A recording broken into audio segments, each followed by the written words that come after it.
जी बेटा जी, हम स्टार्ट लेते हैं बेटा जी। अब हमारे पास ये क्वेश्चन था जिसमें एक इनकम स्टेटमेंट हमारे पास दी गई लेफ्ट साइड पर बेटा देखिए, और ये नीचे हमें बैलेंस शीट दी गई है। कंपैरेटिव बैलेंस शीट है 2 सालों की, जिसमें 2013 जो हमारा ये करंट ईयर है जिसका हमने काम करना है, और 2012 जो है वो हमारे पास एक प्रीवियस इन्फॉर्मेशन हमें साथ यहाँ पे दी गई है। ठीक हो गया बात बेटा। अब उसके बाद देखिए वो हमसे नीचे रिक्वायरमेंट में क्या डिमांड कर रहा है कि prepare silicon valley statements cash flow for the year ended December 31st 2013 using both direct and indirect method। अब उसने डायरेक्ट और इनडायरेक्ट दोनों मेथड के ऊपर बात की है, लेकिन हम लोग यहाँ पर अभी सिर्फ और सिर्फ इनडायरेक्ट मेथड के ऊपर काम करेंगे। ठीक है, सॉरी टू से, बल्कि डायरेक्ट मेथड के ऊपर हम अभी काम कर रहे हैं। ठीक है, डायरेक्ट मेथड के ऊपर काम करेंगे। इनडायरेक्ट मेथड जो है वो हम इंशाल्लाह आपको बाद में डिस्कस करते हैं।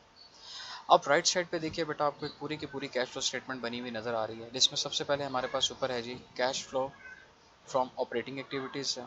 उसके बाद नेक्स्ट हमारे पास cash flow from investing activities है, और उसके बाद यहाँ पर हमारे पास cash flow from financing activities. ये तीन हमारे पास एक्टिविटीज़ हैं। लास्ट टाइम हमने लेक्चर में इस चीज़ को बड़ी डिटेल में डिस्कस किया था कि ये तीनों हमारे पास एक्टिविटीज़ हैं। अब हम पहले बेटा बात को इन्वेस्टिंग एक्टिविटीज़ से मैं पहले स्टार्ट कर रहा हूँ। Cash flow from investing activities यहाँ से समझाऊंगा, पहले इजी पोर्शन है, फिर आपके लिए समझना आसान हो जाएगा। अब बेटा इन्वेस्टिंग एक्टिविटीज़ में हमने पहले कहा था कि वो एक्टिविटीज़ आती हैं जिसमें हम कोई एसेट की सेल परचेज करते हैं, फिक्स एसेट की कुछ सेल या परचेज होता है। अगर सेल करेंगे तो कैश रिसीव कर रहे हैं, और अगर परचेज करेंगे तो डेफिनेटली बात है कैश पे करना पड़ेगा। कैश रिसीव करेंगे तो कैश इनफ्लो, कैश पे करेंगे तो कैश आउटफ्लो। इस बात को माइंड में रखते हुए अब जरा क्वेश्चन की तरफ मूव करते हैं। अब जरा गौर से देखिए बेटा, हमारे पास यहाँ पर हमारे पास जो एसेट है वो सिर्फ और सिर्फ हमारे पास एक फिक्स एसेट दिया गया, that is plant and equipment.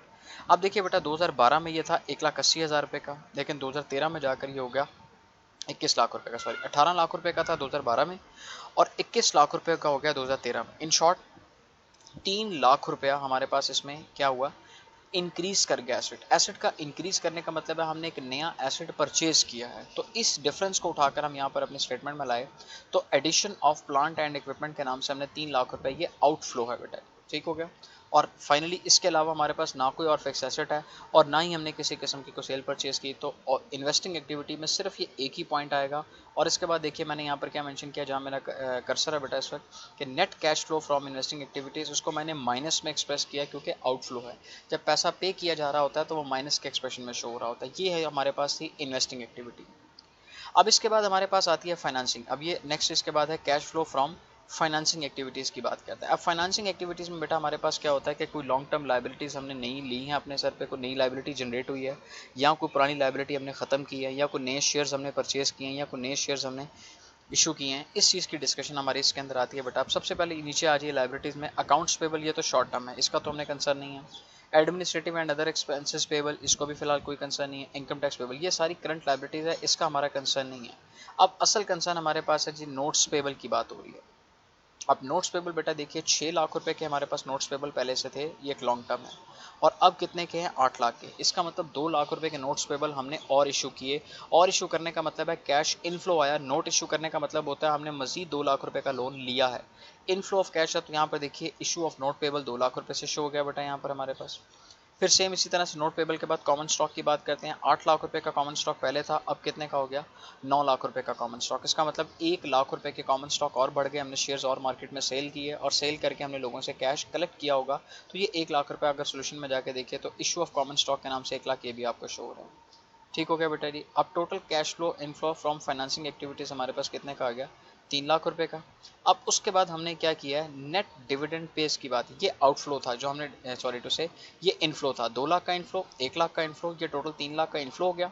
अब बात आती है आउटफ्लो के रेफरेंस से। आउटफ्लो होता है अगर हमने पे करना है। अब डिविडेंड हमने पे किया 9,40,000 का। अगर आप पूरा का पूरा क्वेश्चन व्यू करें तो हमें कहीं पर डिविडेंड की वर्किंग नज़र नहीं आ रही, लेकिन डिविडेंड इसमें हिडन है।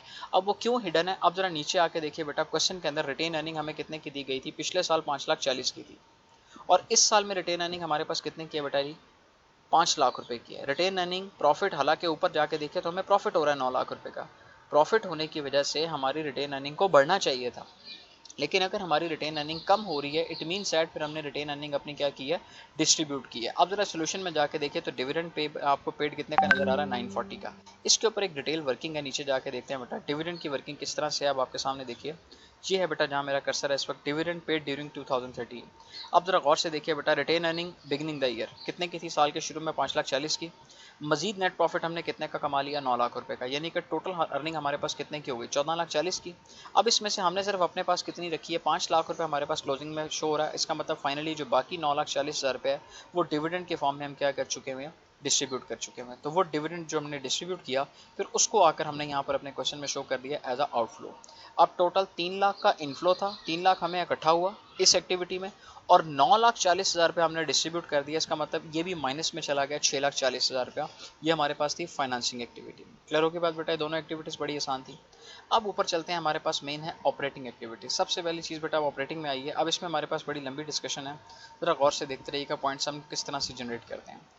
अब ऑपरेटिंग में सबसे पहले हमने डिस्कस करना है कैश इनफ्लो की बात करें। ये वर्डिंग देखिए जो मैं बेटा हाईलाइट कर रहा हूँ, कैश इनफ्लो। अब पहले कैश इनफ्लो की बात करते हैं तो हमने यहाँ पर क्या लिखा है बेटा, cash receive from customers. Customer से हमने टोटल कितना कैश रिसीव किया, ये इसकी वर्किंग नीचे यहाँ पर आपको शो हो रही है। ठीक है जी, कैश रिसीव फ्रॉम कस्टमर्स, इसके साथ मैं ब्रैकेट में लिख देता हूँ एक वर्किंग का रेफरेंस। ठीक है जी, वर्किंग रेफरेंस लिखने का मतलब है कि ये वर्किंग शो होगी जाकर नीचे। अब ये देखिए आपको वर्किंग नज़र आ रही है। टोटल सेल्स हमारे पास कितने की है बेटा जी, 7 मिलियन की टोटल सेल्स है। एड अकाउंट रिसीवेबल बिगनिंग, और साल के शुरू में हमने कितने पैसे रिसीव करने थे, 8,30,000 रुपया। तो टोटल हमारे पास कितना रिसीवेबल हो गया बेटा, 78,30,000। दोबारा से बात रिपीट कर रहा हूँ बेटा, सेल्स, हम इस पूरी की पूरी सेल्स को क्रेडिट सेल कंसिडर कर रहे हैं, जरा गौर से देखिएगा बेटा। तो हमने 70 लाख रुपए की बेटा क्रेडिट सेल्स की हैं यहाँ पे, और 8,30,000 रुपया अभी शुरू साल के शुरू में भी रिसीव करना था हमने। तो टोटल 78,30,000 रुपया टोटल हमने रिसीव करना था, और उसमें से less account receivable ending and पे सिर्फ कितना बच गया, 7.5 लाख रिसीवेबल रह गया। बाकी 70,80,000 रुपया हम लोगों ने फाइनली कस्टमर से रिसीव कर लिया, और जो रिसीव हो गया that is called cash inflow. अब ऊपर जाके देखिए तो हमने ये लिखा है कैश रिसीव फ्रॉम कस्टमर्स कितने का आ गया बेटा, 70,80,000 रुपये का हमारे पास आ गया। टोटल कैश ये हमारे पास आ गया, total cash collection from the operating activities सिर्फ यही है। अब इनफ्लो हमारे पास मजीद क्वेश्चन में इसके अलावा कोई नहीं है हमारे पास, तो इनफ्लो तो यहाँ पर आ गया। अब कैश आउटफ्लो थ्रू चेक्स, अब जहाँ पे मेरा कर्सर है इस वक्त देख रहे हैं, cash outflow through operating activities. अब आउटफ्लो की बात करते हैं तो सबसे पहले बेटा बात इसमें आती है पेमेंट टू। ठीक है जी, हमने किया किसको, सप्लायर्स को पेमेंट की है कितने की, 34,60,000 रुपये की सप्लायर को जो पेमेंट है। अब उसकी वर्किंग बेटा कहाँ पे आपको नजर आ रही है, 34,60,000 रुपये की वर्किंग हम यहाँ पे कर रहे हैं। ठीक हो गया जी, अब मैं वो आपके सामने शेयर करता हूँ। ये पेमेंट टू सप्लायर आपको नजर आ रही है बेटा। Total purchase during the year हमने कितने की किया, 34 लाख। अब परचेज की वर्किंग जरा पहले ये देख लीजिए। देखिए बेटा आप जरा गौर से पहले परचेज की वर्किंग देखिए। ये परचेज की वर्किंग को मैं यहाँ से कैरी करूँगा जहाँ मेरा कर्सर है, और उसके बाद उठाकर इसको इसमें लेकर आऊँगा। अब पहले परचेज की बात करते हैं। क्लोजिंग इन्वेंट्री हमारे पास कितने की है, 6,40,000 की। Add cost of good sold, और हमने बेची कितने की है, 6,40,000 की हमारे पास पड़ी हैं, और 33,60,000 की हमने बेच दी। इसका मतलब टोटल हमारे पास कितने थी, 40 लाख टोटल थी, और हमारे पास शुरू में कितनी पड़ी हुई थी, 6 लाख। तो फाइनली 34 लाख रुपए की हमने ड्यूरिंग द ईयर परचेज की है। अब ये 34 लाख की परचेज को मैं इधर लेकर आ रहा हूँ बेटा कि टोटल परचेज हमने कितने की है, 34 लाख की, और ऑलरेडी हमने ये हम कंसिडर करते हैं कि ये हमारी क्रेडिट परचेज है। 34 लाख की क्रेडिट परचेज है, एक तो हमने ये पे करना है, और साल के शुरू में 3,60,000 पहले भी देना था, तो टोटल 37,60,000 की पेमेंट करनी थी। और अब सिर्फ कितने की पेमेंट रह गई हमारी, 3 लाख रुपए की रहेगी, जो कि एंड पे क्लोजिंग पेबल है। बाकी इसका मतलब 34,60,000 रुपये हम क्या कर चुके हैं, फाइनली पे कर चुके हैं। तो ऊपर आकर अगर हम देखिए तो यहाँ पर पेमेंट टू सप्लायर्स मैंने यहाँ पर कितने के शो कर दिए, 34,60,000 रुपये के शो कर दिए। क्लियर हो गई बात। उसके बाद आगे आता है जी insurance paid during the year, 1,30,000। अब जरा इसको देखिए क्वेश्चन में जाकर, इंश्योरेंस यहाँ पर कितने की है, 1 लाख रुपए की इंश्योरेंस है जो इस साल की है, लेकिन फाइनली हमने यहाँ पे लिखे हैं 1,30,000। अब जरा बैलेंस शीट में आई है तो हमारे पास कुछ पेबल पहले से भी पड़ी हुई। साल के शुरू में हमने कितना पे करना था, 20,000, और इंश्योरेंस प्रीपेड इंश्योरेंस हमारे पास कितने की, साल के शुरू में 20 की थी, और अब कितने की है, 50,000 की अभी भी प्रीपेड है। अब 50,000 की प्रीपेड। अब जरा वर्किंग को बेटा मेरे वर्डिंग गौर से सुनिएगा, टोटल 31 कैसे बना बेटा, 1 लाख रुपया तो ये है जो इस साल की इंश्योरेंस है, ये तो फाइनल हो गया, 1 लाख तो हमने ये पे किया। और नीचे आके देखिए बेटा, साल के शुरू में 20,000 का प्रीपेड था, अब 50,000 का प्रीपेड है। इसका मतलब मैंने 30,000 रुपया और भी प्रीपे किया, यानी कि लाख रुपया इस साल का और 30,000 रुपया मजीद प्रीपेड। तो टोटल बेटा कितना बन गया, फिर 1,30,000 की फाइनल पेमेंट की है, तो ये भी मेरे पास पेमेंट है, आउटफ्लो में आ गया 1,30,000 रुपया। फिर उसके बाद आइए administrative and other expenses during the year, फिर हमारे पास वो कितने के हैं, 19 लाख रुपए के। सेम उसका भी यही तरीका है हमारे पास, सेम वर्किंग उसकी भी यही आती है हमारे पास। ठीक है जी, अब उसमें भी हमें क्या मेंशन कर रहा है, लुक एट दिस बेटा, एडमिनिस्ट्रेटिव एक्सपेंस हमारे पास कितने के हैं बेटा, 18 लाख रुपए के हमने ये पे किए हैं। और एडमिनिस्ट्रेटिव एक्सपेंसेस बेटा नीचे जाके पेबल देखिए, हमारे पास 4 लाख के पेबल थे साल के शुरू में, अब कितने के पेबल रह गए, 3 लाख के। इसका मतलब फिर हमने लाख रुपए अपने पेएबल में से भी पे कर दिया, यानी कि साल के शुरू में 4 लाख देना था, अब हमने 3 लाख देना है, इसका मतलब 1 लाख रुपए पे कर दिया पॉकेट से मजीद। तो 18 लाख रुपए ऊपर हमें इनकम स्टेटमेंट जो कि इस साल का पे किया, और 1 लाख रुपए पिछला था वो भी हमने साथ पे कर दिया, तो फाइनली 19 लाख रुपए की टोटल हमने एडमिनिस्ट्रेटिव एंड अदर एक्सपेंसेस को हमने ये भी पे कर दिया। उसके बाद income tax during the year की बात कर लेते हैं बेटा। तो इनकम टैक्स देखिए, अब एक्सपेंस ड्यूरिंग द ईयर हमने इनकम टैक्स कितने का बेटा, 6 लाख रुपए का, लेकिन नीचे कुछ पेबल्स के नाम से भी यहाँ पर हमारे पास मौजूद है बेटा। देखिएगा इनकम टैक्स पेबल के नाम से बैलेंस शीट में हमने कितना देना था साल के शुरू में, 1.5 लाख, अब कितना देना है, 2 लाख। इसका मतलब हमने इस साल में से भी 50,000 रुपये अभी पे नहीं किया। तो ऊपर इनकम टैक्स देखिए बेटा हमारे पास कितना का, साल का 6 लाख, लेकिन 6 लाख में से अगर हमने 50,000 रुपये अभी पे नहीं किया तो इसका मतलब फाइनली हमने कितना पे किया है, 5.5 लाख का इनकम टैक्स पे किया है। क्लियर होगी बात बेटा। तो ये 4 हमारे पास पेमेंट्स थी, तो टोटल 70,80,000 हमें वसूल हुआ, जिसमें से 60,40,000 रुपये हमने पे कर दिया। तो नेट कितना बच गया हमारे पास, 10,40,000 रुपया कहाँ से बचा है, ऑपरेटिंग एक्टिविटीज़ में से हमारे पास बच गया। क्लियर होगी बात बेटा जी। 70,80,000 रुपये टोटल हमने कैश रिसीव किया है, और 60,40,000 रुपये हमने उसमें से डिस्ट्रीब्यूट कर दिया। तो फाइनली 10,40,000 रुपया हमारे पास क्या होता है, जो कि बच गया, किस चीज़ के नाम से बेटा हमारे पास, ये हमारे पास नेट कैश की बात हो रही है यहाँ पर। क्लियर होगी बात बेटा जी। तो ये 10,40,000 अब ऑपरेटिंग से हमें रिसीव हुआ, माइनस का 3,000 रुपये हमारे पास इन्वेस्टिंग के से था, माइनस का हमारे पास 6,40,000 रुपया कहाँ से था, फाइनेंसिंग से।